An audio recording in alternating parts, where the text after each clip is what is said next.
sei ndadzoka zvakare nenhau iyo inosiririsa mukati mevhidhiyo yangu ino yatakabatawo zvakare isu kubva kuswera zuro uyezve nemuzuva ranhasi tichange tichiitawo nhau iyoyi. Asi muzuva ranhasi tichange tichinyanya kufokasa kana kuti kutarira makomenzi anga achiswa nevanhu muzuva ranhasi, nekuti zuro takabata makomenzi akaiswa nevanhu pakabuda vhidhiyo murume uya anonzi Tafadzwa achitaura nhoroondo yake kuti akapfumvudza mwana uyu sei kana kuti akamupfudza sei procedure yakaita, uyezve nekuti munhu akanga ari part of this story vari baba mukuru vani vatapiwa makore ndiwo zvakare vakatozoinda kundobatsiridza kundotsvaga iyo vachiziva kuti mwana uyu akanga asira kumba kwavo. Ona manje zvakakwadza vanhu izvo kuti nekuda kwei makaita mweya wekusabereka kudero. Muzuva ranhasi pobuda ipo pachitwa an indirect interview. Ini ndinoiti indirect nekuti yanga yaitwa sokuti over the phone zvavo ava vari kwavari asi isiri yatingati professional zvedu kana ndichiti iri indirect ndichiti isiri professional handira kuti zvinhu zvakaipa zvachiitwa zvakanaka, asi type yandoreva kuti yanga ichitwa interview inonzi indirect according to what I know. So ndadero manje ndokutanga kuwangu mai vachitaura. Pakutaurwa pamai vaya vachibvunzwa pane zvimwe zvinhu zvandabata, vataura zvakasiyana-siyana, asi pane zvinhu zvandabata zvekuti havana kana kufonera vari kumusha kuti nematambudziko nedzoi nezvaitika. Uyezve ndofunga pakuti pakazonge pobatwa nzi murume wavo akanga ari part of this thing, hatisi kuti havana futi kufonera ukama vachiti ndine uropa kuti nezvaitika zvakadai, uyezve kuti baba musha uno ndo vakanga vari part of this, hapana zvakaitika.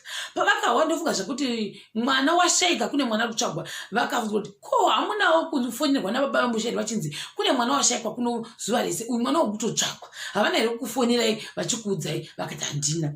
Muona manje. Saka ndo zvinhu zvandabata ipapapo kuti pakaita inonzi communication breakdown pakati pamai ava nemurume wavo wakanga ari kumusha uye achibatsiridza kutsvaga mwana ainzi ashayikwa, asi mwana uyu ari kuhomestead kwani kwemurume wani wamai ava vakati vari kuharare izvozvi.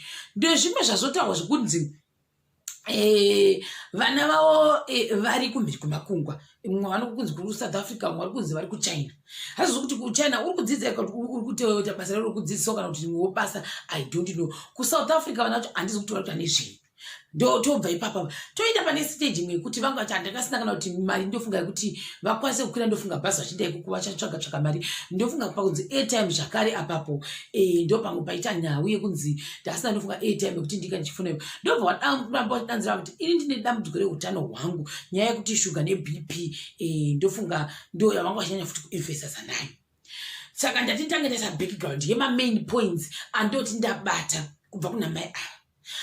Izvi manje ndozvaita kuti vanhu vaite implicate kuti mai munotiudza here kuti makakwanira kungotora nharembozha kungoti tifone kuti aiwa tanzwa kuti yedu kwamakore kwaitika zvinhu zvakati nematambudziko mainini zvaitika zvakadai. Ndo nhau manje yakuita sei yakunyanya kutaurwa nevanhu kuti nekuda kwei musina kana kubata nharembozha, nekuti isu tikanga tatsvanga kuzvitarisaka in a normal situation nyangwe muri kumusha kana kuti regai ndito example yekuti vanhu vari kumamisha izvozvi kukanzi mombe yawira mutsime, vana mai vanofona kudai kuti maybe mombe yangu iyaiya, unoziva mombe yangu tsiru iyaiya yakazowira mutsime, asi vari kumamisha kwacho kunonzi kunonetsa network, kwacho kunonzi hakuna kana mashopu anotengwa madhata kana kuti ma-airtime. Iexample yatiri kuita.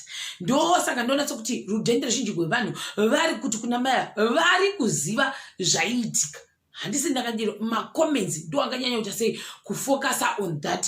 Ndicharamba ndidzokorodza ipa kuti macomments evanhu reaction towards this interview inoita kuti yanga chenya kuti aiwa mai zvokwana tikura nema isu tinana mbuya veduwo vari kumamisha vanoti vakahoti kwaita njodzi kana kuti kwaita rufu kwakati vanotota kutora nzvimbo yavo vachinanaira vachiti ndinoenda kuti kundobata maoko, asi vanenge vari kumamisha. Tinana mbuya vane ma86 years vakahwa njodzi vanoita hati ndikure tinana kare kustoporera kana mafoni vaituma munhu kuti enda munoudza papa kuti kune kwakati kwaitika chidambudzo, saka imi mwakwasa kuti sei matoti tikuudze kuti ndo zvikuitika izvo zvipanguva ino dai matofamba maindawo. Saka iyi nhau yekuti tikutaura masinari yekumamisha kusina kuti kune mabhasi kuneji vanhu vachichekerera neshoka vachienda kunobata maoko. Iexample zvakare panguva ino manje dambudziko raitwa ndoda kuti mai ava vari Harare, murume ari kumusha kuri kuitika nhau idzi. Saka vanhu voti sei murume wenyu anga asikakomunicate nemi achikuudzai kuti zvakati ndo zvaitika kuno.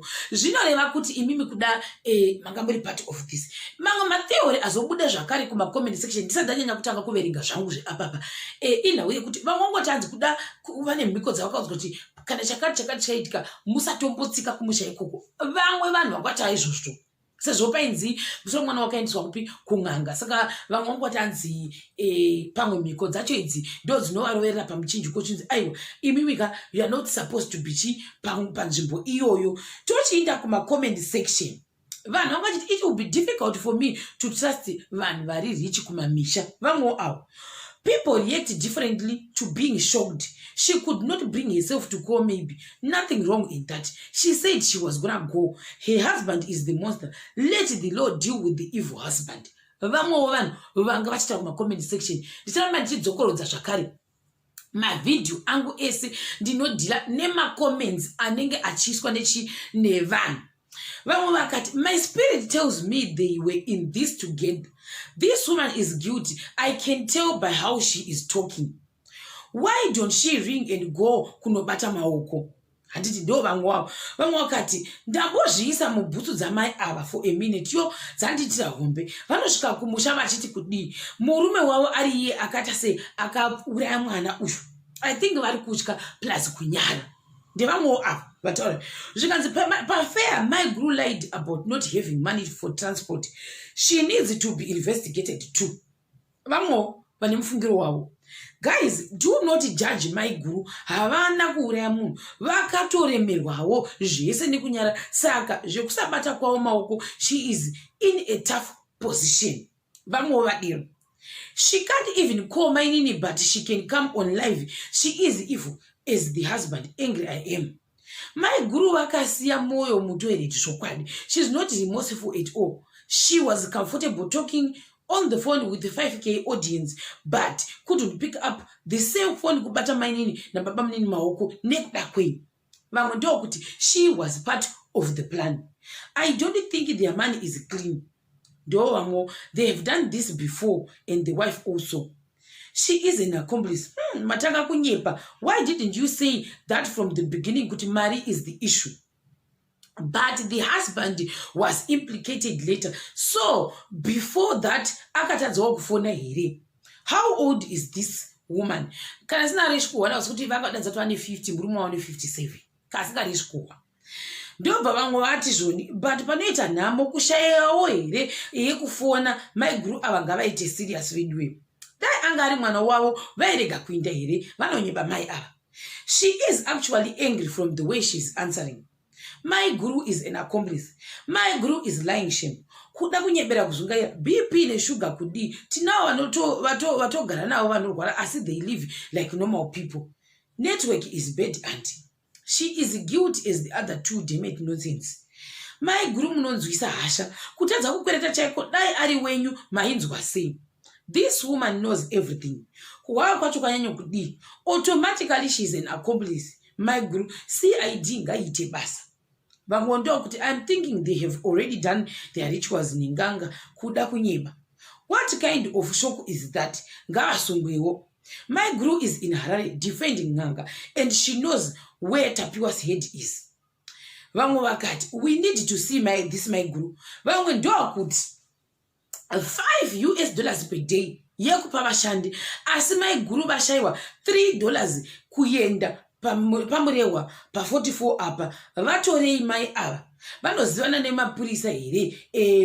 Vanhu ava vakabvira kare mukadzi nemurume vachiita zvavaita izvi.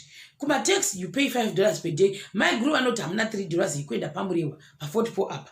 Zvokwadi hamurevesi nekuti vamwe vacho vanombobuda vachitambuya vaya vachinzwa mainterview nasisi navatete Tiuda Moyo vaitaura kuti hanzi aiwa baba nkuru kwato nemabhizinesi avanoita nemagadhi ndofunga ekurimarima vachibhadhira vanhu ma$5 asi zvokuti ma$5 bonds here or ma$5 zvikanzi nevamwe. So baba vanotambirisa vashandi $5 but mudzimai anoshaya dollar kukwira bhazi kuenda kumusha. She can talk on Tiuda show but can not go kunobata maoko kana kuti kubata maoko pafoni. zvikanzi nevamwe tete Tilda mai ava vari kusvotwa neinterview. She knows something. Shoko pedzezvo murume wavo is implicated. Gules tavanzwa now takuda godobori akutora misoro yevanhu. Zvikanzi ipori mari ikopinda kwamuriwa kwacho. Mai guru felt guilty ndosaka vasina kubatawo maoko. Vari kunyeba mai ava vari kuziva chokwadi. Ndo vamwewo avo. Tete PA wenyu ndakudziye zvokubata nditukanzwa kuti zvenetwe kwamwe wanga chema vanga chigakagaka. Vamwe ndokuti murume nemukadzi semuWhatsApp group vakashaya kana kufona here. Ngavatitaurire zvinonzwika apo. Vari kuziva zvese. Ndatadza kuvachenesa mai guru ava. Mwari vandiregerere if I'm judging her wrong. But she is hiding something. Ndevamwewo avo. Vamwe ndokuti the way uyu murume akapfudza mwana wayo anga asina kana remorse. The way he was narrating zvokwadi atikura nhema pakarohwa vanhu vachatsotaura kuti musoro womwana uripi.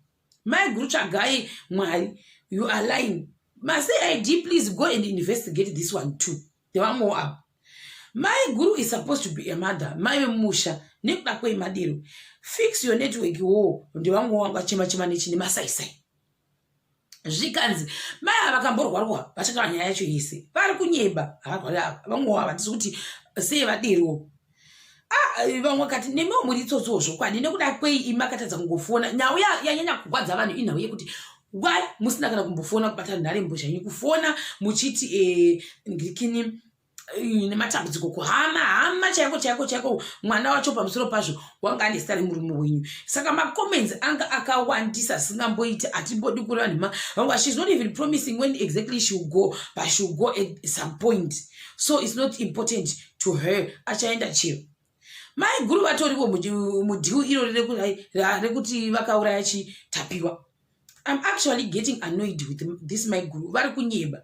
Ndio vamwewo avavo. Saka ndona sekuti macomments anga akawandisisa singamboiti anga akawandisa. Zvikanzi this couple ito sekuti pamwe vangu vachishanda pamwe chete. Vamwe kati vana vacho vari kungwa sei. Zvikanzi obviously vana vacho vari kutogwadziwa. Zvikanzi dai mwana wenyu ari kwazve kwenyika kwakaita izvezvo akamaita seiwo. Saka ndikati izvi handiziviwo ndigirikini tinenge tatapwira asi ndona sekuti vanhu vanyanya kugwadzwa kuti makashaiwa $1 kana $2 yekuisa mukati mefoni kungofona kuti nematambudziko nechi anamai nini kana kungobvunza kuti mwana wayo wazowanikwa here sei musina kumbozobvunzawo. Ndoona sekuti ndozvagwadza rudhende rwanhu mumacomment section. Vanhu vangu vachibhebha moto, vanhu vangu vachipopota zvisingamboiti.